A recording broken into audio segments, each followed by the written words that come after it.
Makan-makan berminyak Iya, tapi mungkin, kalau yang tinggi makanan gula. yang banyak benar, itu bisa menyebabkan bau mulut pasti yang terlalu manis ya. Iya. Terlalu manis atau yang misalnya otomatis kalau pagi-pagi makan petai kecap ya bau seharian, Nah, Mas. itu enak dok, tapi itu agak aneh sih Agak dok ya, iya. agak aneh sih. Karena orang kan masih banyak yang belum tahu ya, makan asal aja lah. Yang penting ada sayur, ada mungkin ayam goreng. Nah, apakah dari itu ada yang pemicu utamanya dok yang bau mulut?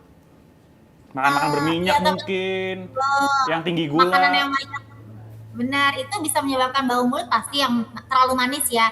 Iya. Terlalu manis atau yang misalnya otomatis kalau pagi-pagi makan petai kecap ya bau seharian, Nah, Mas. itu enak dok, tapi itu agak aneh sih Agak dok ya, iya. agak aneh sih. Terus akan ini pemilihan makanannya juga harus oke Oke, sih. Misalnya mau oke. makan Yes, telur ya udah ceplok aja atau dibikin dadar biasa. Nah kalau dadar, misalnya kita iya iya. pagi-pagi udah bikin dadar pakai daun bawang, otomatis walaupun sikat gigi seharian Iya, akan iya bau. benar. Jadi Benar benar. obat atau pemilihan makanan nih, justru pemilihan cara memasak juga yang hingga pada akhirnya bau nggak sih dia seharian gitu. Otomatis Oh. kan yang mengandung yang menyebabkan bau pagi-pagi mau makan buah, tapi buah yang dipilih duren. Bah, Ya aduh dok, Firas nih dok, wangi. Firas makan petai mulu nih dok. Dok, nih dok, Jadi, nah ada yaudah kan makan buah, tapi ya pemilihannya yang oke, misalnya apel aja. apel, pir boleh ya dok, pir? Apel, ya kan buah, pir boleh. Nah kalau Oh, jeruk ntar lambung lagi, ya kan asam benar. lambungnya naik. Nah jadi dipilih lah mungkin yang oke aja nih, gitu loh, yang tidak menyebabkan asam lambung naik. Nah Hmm. kalau pilih makan yang habis makannya pemilihannya buahnya duren ya otomatis seharian dia akan bau. Nah dok, nih ada pertanyaan nih dok dari viewers dari Taufik Fajar. Dok, sikat gigi saat Ramadan baiknya berapa kali dan waktu yang tepat kapan? Nah, yang tadi seperti saya bilang, kalau bisa 3 kali. Pagi setelah sahur, sebelum imsak nih, biar aman kan? Yes. Nah, terus kayak gitu pada saat hendak menjelang berbuka atau mau buka dulu, sebelum makan lah yang pasti sikat gigi dulu nih, supaya keadaan rongga mulut bersih, tidak ada bakteri yang masuk ikut ke dalam pencernaan. Lalu setelah itu, satu lagi pada saat mau tidur.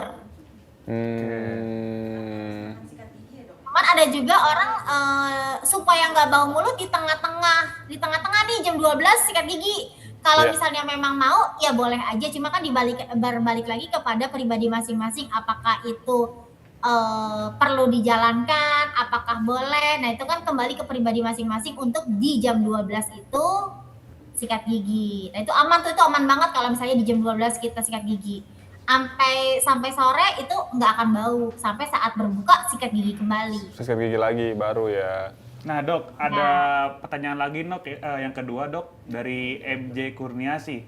Dok, kalau untuk anak-anak yang baru belajar berpuasa, bagaimana caranya agar tidak mengeluhkan bau mulut? Iya betul. Karena kan biasanya juga banyak tuh orang tua yang mengajarkan metode parenting untuk anaknya supaya puasa nih. Nah, cuman caranya nih supaya ada tips gak supaya anak tuh tidak mengeluhkan bau mulut, dok?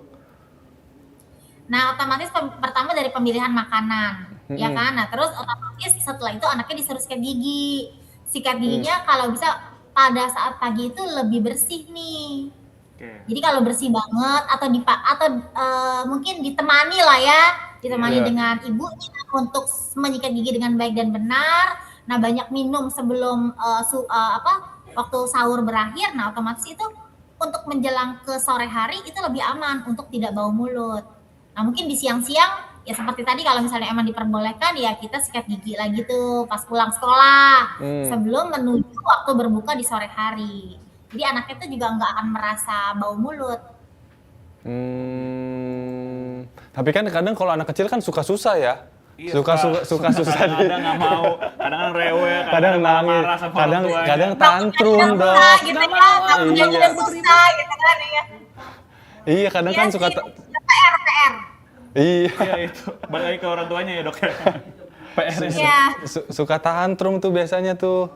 Dok, tapi kalau tadi balik lagi ke soal buah dok, buah apa aja sih dok selain pir atau apel yang mungkin lebih safe selama Ramadan dok?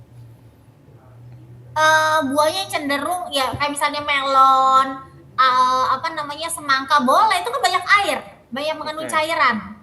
Jadi intake cairannya juga bagus itu kalau misalnya kita makan semangka pagi misalnya. Tapi setelah itu kan karena dia manis, otomatis kita ya sebaiknya sikat gigi dulu supaya karena kan dia manis dan tidak lengket. Jadi kalau makan buah tuh sebaiknya sih jangan yang terlalu menyebabkan lengket gitu loh. Oke. Berarti yang ini ya kayak yang refresh gitu ya Refresh. kayak Pir apel sih. Jangan di jus, Pir sih enak baiknya ya. jangan di jus. Ah, gitu gimana? loh. Kalau apa dok? Sorry. Baiknya tidak di jus, jadi dimakan aja. Jadi jangan pagi-pagi jangan bikin jus buah, itu justru salah karena manis. Betul. Kadar gulanya naik dan nempel juga dalam rongga mulut. Jadi mendingan makan aja apel, udah selesai, nggak usah jus apel. Itu jauh lebih baik. Jadi langsung potongan gitu Langsung kan? potongan, iya betul. dipotong, Gue dikonsumsi. sahur juga gitu deh, potongan langsung Iya, pir. jangan di blender pakai gula lagi, salah jangan. Jadi tambah sop buah jadi ini. pakai sirup lagi. Dok, kalau kita ngomongin dampak jangka panjang atau pendek ini dok, kan banyak orang yang melewatkan sikat gigi saat sahur karena terburu-buru nih. Nah itu tuh dampak bagi kesehatan giginya tuh jangka panjang dan long-term-nya? apa dok? Nah, Selain kalau gigi jangka- berlubang.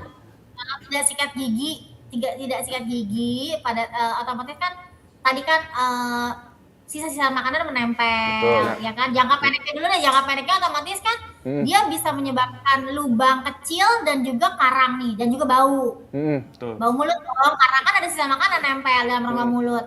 Nah, dampak panjangnya otomatis kalau jika sudah berlubang, otomatis kan dia semakin besar lubangnya. Nah, lubang itu kan nanti akan kemana-mana nih efeknya. Nah, kalau misalnya ada sisa makanan misalnya nyelip di antara gigi lalu kena masuk ke dalam gusi, otomatis kan gusinya bisa bengkak, mudah berdarah gitu loh.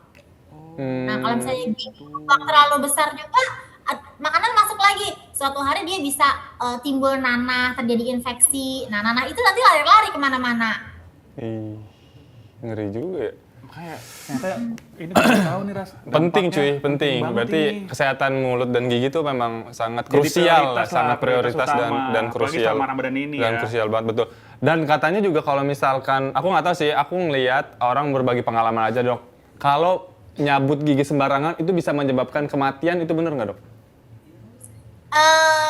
Menyebabkan kematian ya bisa aja karena mungkin di awal pertama tidak dilakukan oleh tenaga medis yang benar-benar mampu dan benar-benar berkompetensi. Tidak ditanya dulu ada penyakit sistemik apakah yang diderita oleh yang mau cabut gigi gitu loh. Jadi kan main cabut aja nih gitu kan ke klinik nggak ditanya pasti, atau mau cabut gigi nih ke tukang gigi yang tidak dilakukan oleh dokter gigi yang memang memiliki kompetensi. Kompetensi ya. Nah, Cari berita selebriti dan lifestyle yang lagi viral. Di sini tempatnya. Yuk subscribe, like, dan share. Oke Zone Vibes. All the vibes you need.